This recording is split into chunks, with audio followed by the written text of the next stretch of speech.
I would say Skeet is a new take on a redemption story. Imagine someone from a low-income neighborhood in Newfoundland going back home and discovering he's a fish out of water with all these Syrian refugees now living in his neighborhood. Mama, there's wolves in the hell. We wanted to make a really dark Newfoundland crime, Newfoundland noir film. And when we started going to these low-income housing areas, we found that they were populated by Syrian refugees, Sudanese refugees, and we saw a much more interesting story. Mama, they won't make night. We went back to the drawing board. My friend Ken Walsh introduced me to Iyad Sakar, who's this local Syrian Newfoundlander, and then that's how the ball got rolling. We have this character, Mo, who drives a taxi for Jiffy Cabs in town. And I met with Iyad and his father, Adele, and they showed me a picture of this guy, Jay Abdo. On the Hollywood Walk of Fame. So I went and watched the CBC News story, and he was this very established Middle Eastern actor who stood up against the Syrian government and was essentially forced to flee for his life. And in this news story, people stop him. I'm a big fan. So you know him? Of course, right? There must be some He's in a Werner Herzog film with Nicole Kidman. He's in a Tom Hanks film.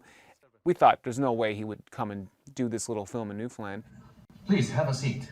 I knew the character was close to his own story, and we sent his agent the offer and the letter, and he wrote me back.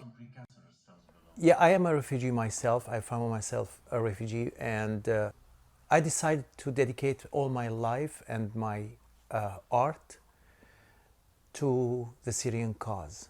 I said I will put everything away and do this project because I believe in the message. I believe in the noble messages in this movie. Once he showed up, it was like as if Brad Pitt showed up in Chocolate Place. We'd be in the middle of scenes and someone would slide in and get a selfie with Mr. Abdo during the take. The Syrian family, when they saw Jay, they said, oh my gosh. Some of them told me, I never dreamt of meeting Jay in Syria. And I'm seeing him here in St. John's. It's unbelievable. So I believe they felt, when they saw Jay, that they saw a piece of home. The people of Chocolate Place were warming, welcoming. We shot there for weeks and we had no issues. And in fact, a lot of people played background actors. So the one great thing that when I look at the film and I see that the background Syrian families actually live in Chocolate Place, it really warms my heart because we didn't just take people and plant them there. They actually live there. So a lot of the film has this sort of documentary feel at times, and that's really important to me. We wanted to make this feel as real as possible. We didn't want it to feel like a made-up world because this is really happening in Chocolate Place and other parts of St. John's. I came here because of the war and stuff, so yeah. I came here with my family and then we're doing the same thing in the movie, so yeah, it's really similar. شوف ابنك امبارح شفته بعيني عم يضايقوه المدرسة. شوفي شو؟ مشتاق للصورة يا بابا. So I believe doing this will make us feel as artists like we are doing what we have to do.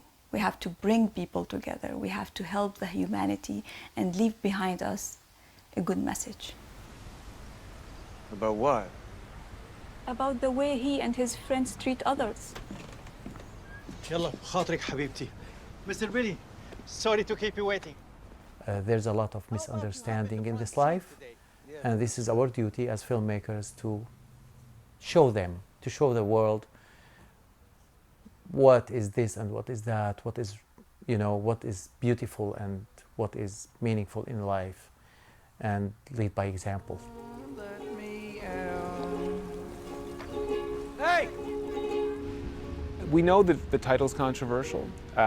We wanted it to be a little bit controversial. We wanted it to be like, oh, that's Why would they call it that? Because there's parts of the film you might want to look away, because these are real issues that are happening in these neighborhoods. In St. John's, this is the new St. John's. This is the new Newfoundland.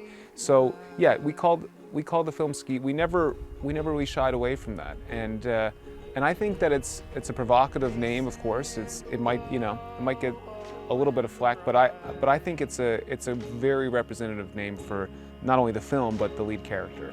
Their faces all snow.